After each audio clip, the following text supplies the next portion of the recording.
Ngayon, pupuntahan natin ang isang holy place dito sa Taiwan ng isang religious group, ang Mount Zion. Tara, samahan nyo kami.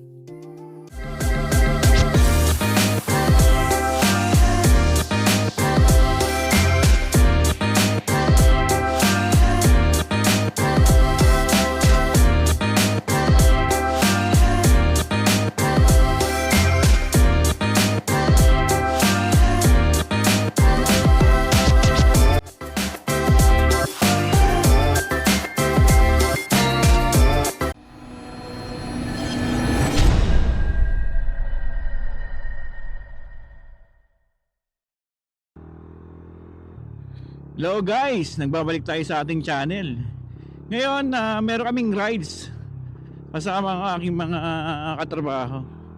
5 o'clock ang aming oras ng meet up sa May Donyets. So, tara na.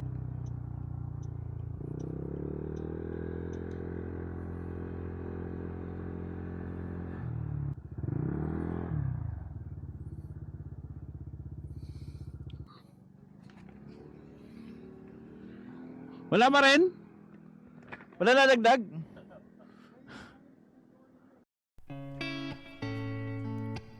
At maya-maya, dumating na ang aming mga kasama. Ito na yung tropa. Go. Bibilis. Bibilis yung mga kasama ko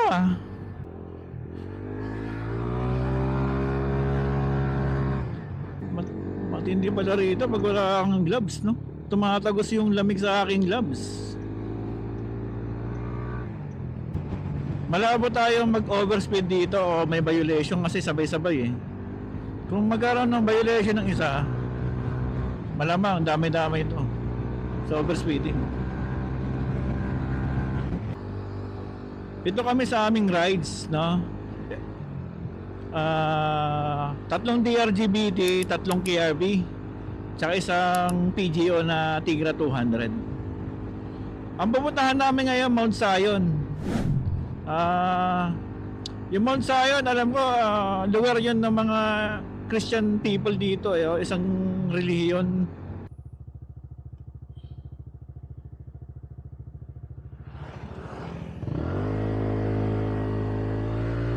Go! Minayon pa lang tropa. Yan, naghintayan kami. Kasi wala ba kaming intercom, no? Isa lang may intercom sa amin. So siguro sa next na ride meron na kami intercom lahat. Hindi naman kami lahat malimit mag-rides. Itong rides namin na to ngayon, ano lang talagang pinilano namin kasi ito lang yung araw na to na halos lahat kami available sa trabaho. Itong mga kagrupo ko, kasama ko sa office. At ito na rin last ride namin this year. Kaya hindi na namin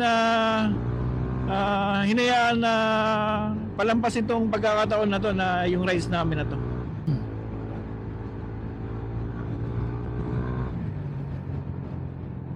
Sarap mag-rides ng ganito.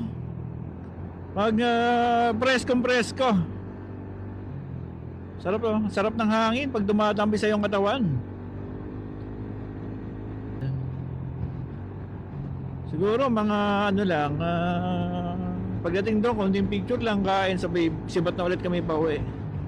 Ang target namin, dapat 10 AM nakauwi na kami sa bahay. Para kahit pa paano, makapagpahinga pa. Chill ride lang.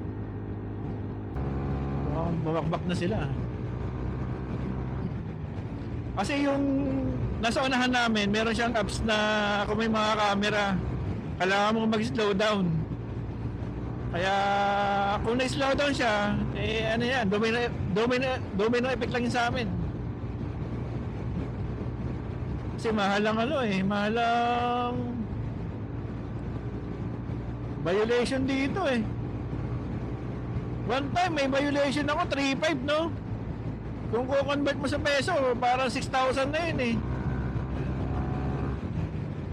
Tsaka pambili na rin ng helmet yun. Kaya ito mukhang bumakbak na. Ang bilis ng ano, nasa wala namin. Hindi ko na makita. Bulo ka agad, oh. Bakbak lang.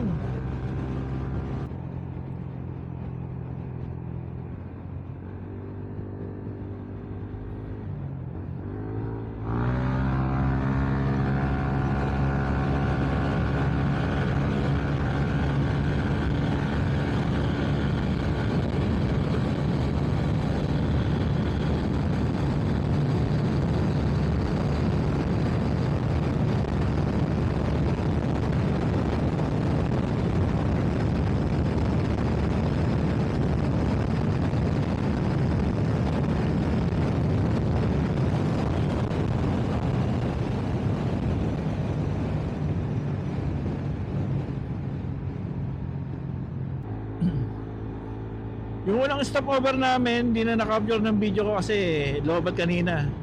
Nagpicturean muna kami dun sa tulay. Then, larga ulit kami dito. Ang tropa. Oh, ang ganda ng view. Left a star glowing in your eyes when I'm not aware. You left a scar. I fall into your lies all again.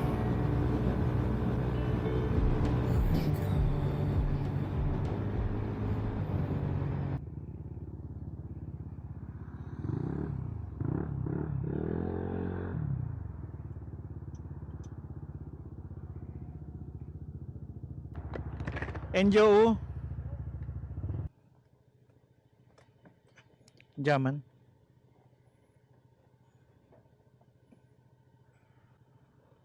Ipay. Sheshe. Ipay. Nakadalawang bara ko eh. Ihim mo na ako. Sheshe.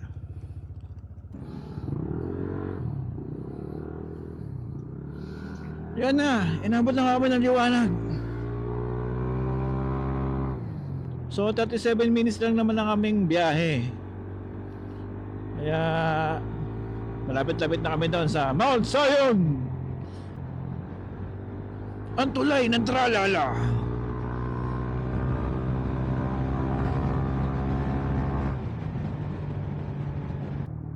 "35 minutes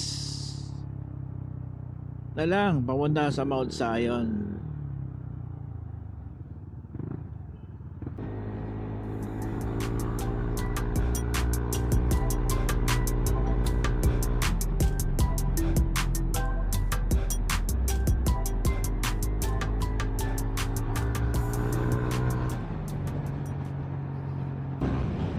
Wala na camera.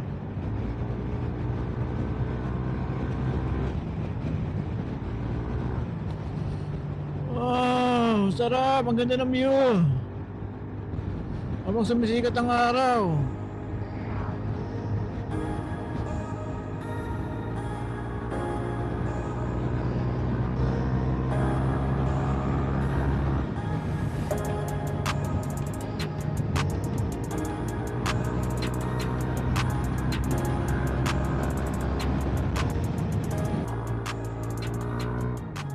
Hindi by minutes, 15 kilometers.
9.8 kilometers, 17 minutes.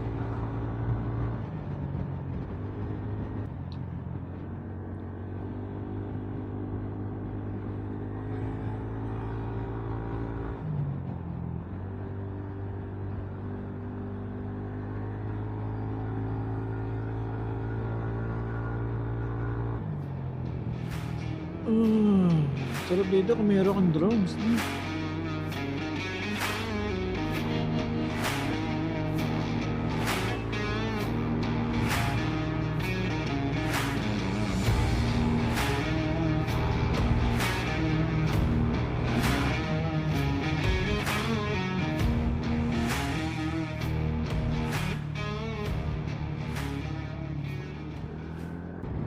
Ten minutes na lang.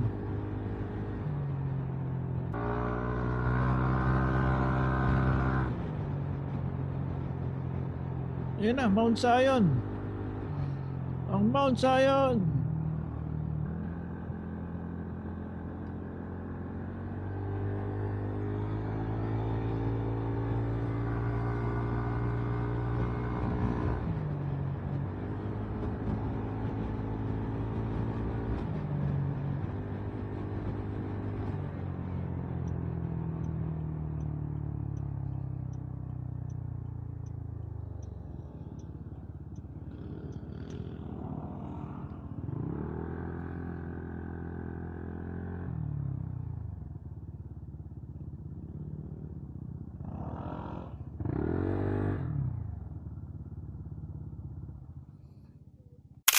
Nag-stop over muna kami saglit para mag-photoshoot.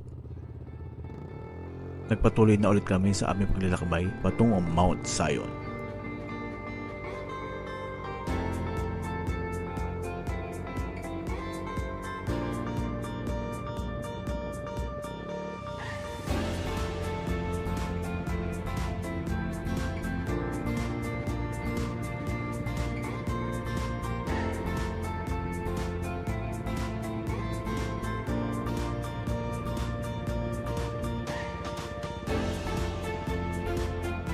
Bago kami makaakyat, tinanong muna kami ng matandang babae at maya-maya pinatuloy na kami papuntang Mount Zion.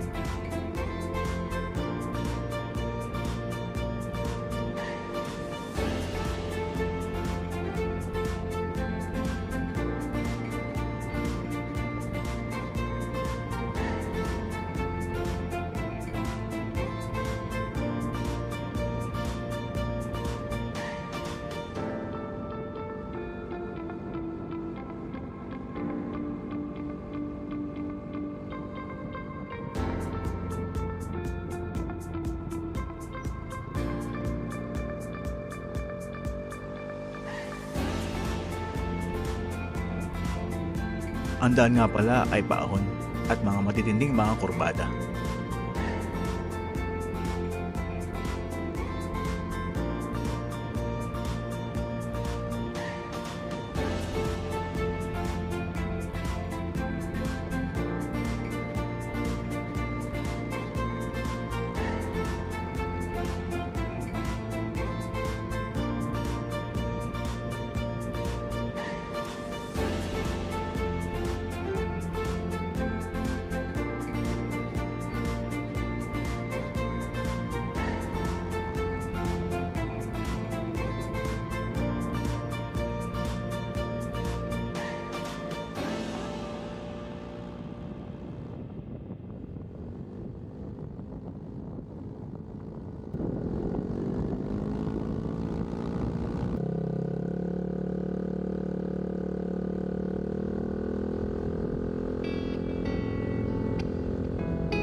At maya-maya, narating na rin namin ang Mount Zion.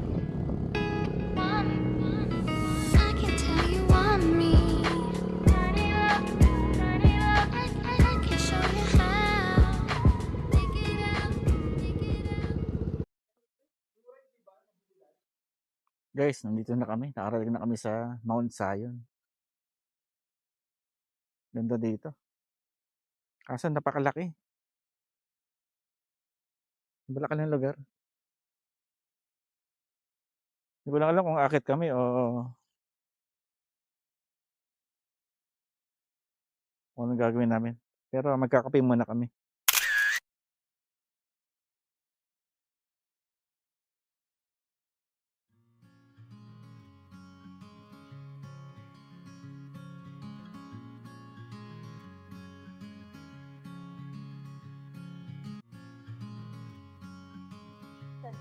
Okay. 那你如果要走路，走路。我们在这边，现在在这里了， Tinuturo nga pala ni ate 边走到 kung saan kami pwedeng magandang pumunta. May hagdanan.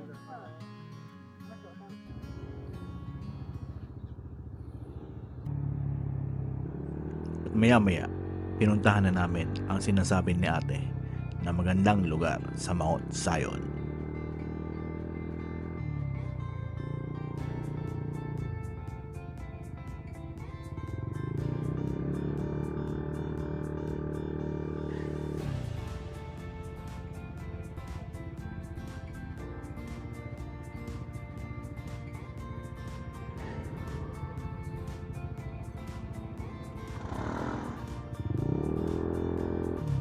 Ganda!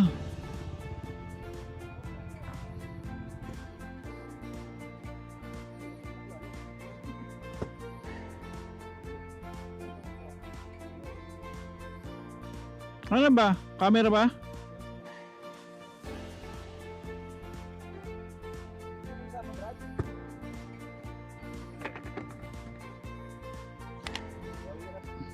Hugasan mo yan, King, ha? Hugasan mo yan. Tawas mo dyan. Galang-galang ka. Selfie, sama ka. Galang-galang ka. Kung sino ka. Tanggalin mo yung helmet mo, pakita mo kung sino ka. Pakita mo kung sino ka. Yan. Yan. Naka-Pro Max eh. Dito kaya ata pag ganun, King, dito. Ganyan.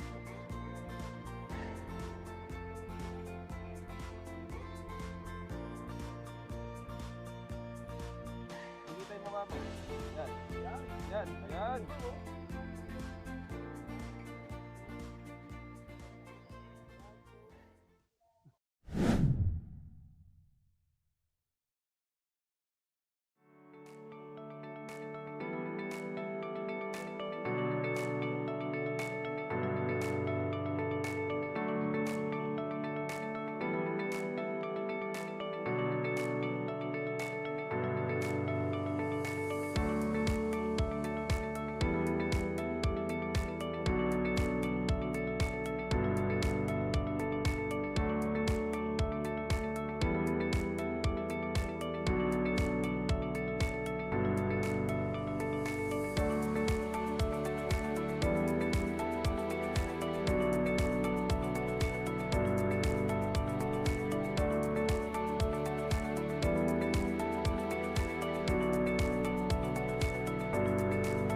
Nang nakakit na kami, may kumausap sa amin na matandang babae. Nakwento niya tungkol sa kanilang relihiyon, paniniwala, at kung bakit holy place sa kanila ang bundok na to. Kami ay taimtim na nakinig habang siya ay nagpapaliwanag.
Pauwi na kami. Medyo na-late na kami, no?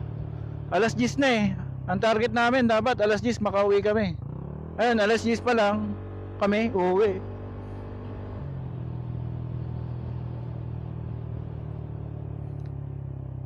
Eh may 2 hours na ano, na biyahe. Nalaglag yung helmet ko, nawala yung ano, visor. Nalaglag.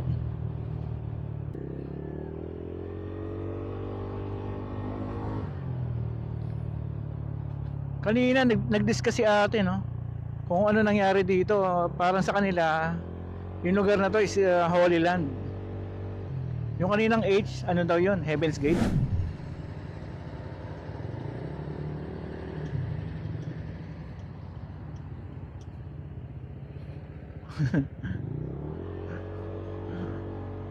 Hindi ako nakapag ano sa kanila, nakisali sa usapan kasi busy ako sa kakakuha ng mga video. Kasi ganda ng lugar eh.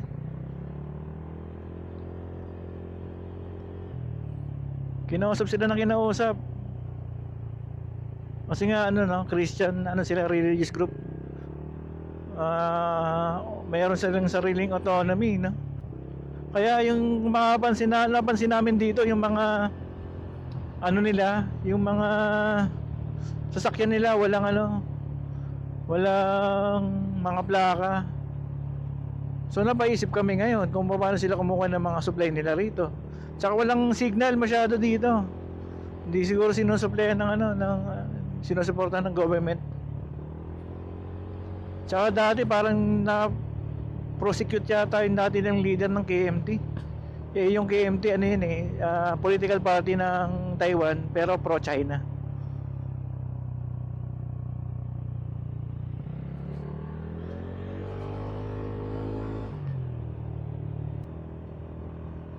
Bawi na kami.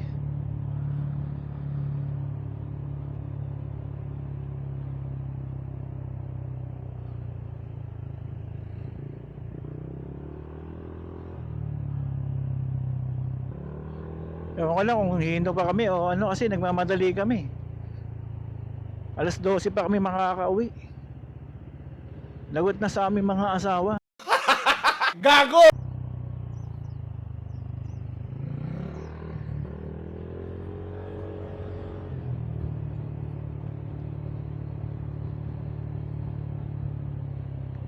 Ang ganda ng urbada rito.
Binombahan!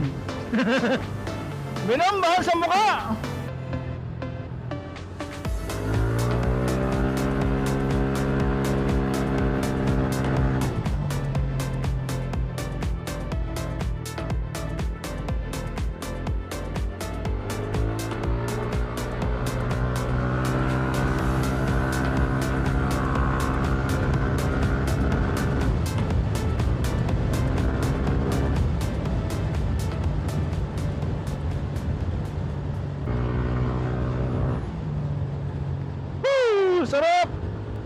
Hindi ko na alam, naririnig niyo ako. Alam mo, marami ng wind noise.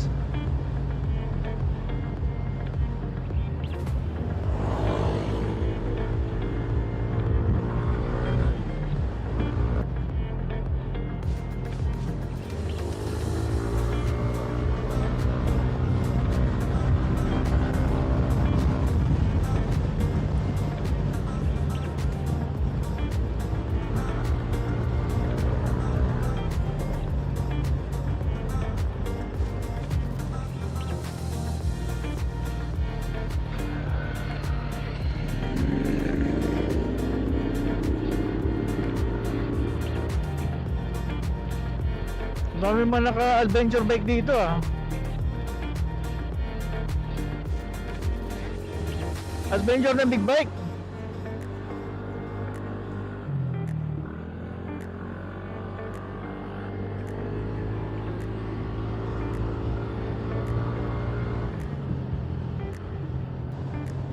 So guys, pauwi na kami. Siguro hanggang dito na lang. Hanggang sa muli. Adios!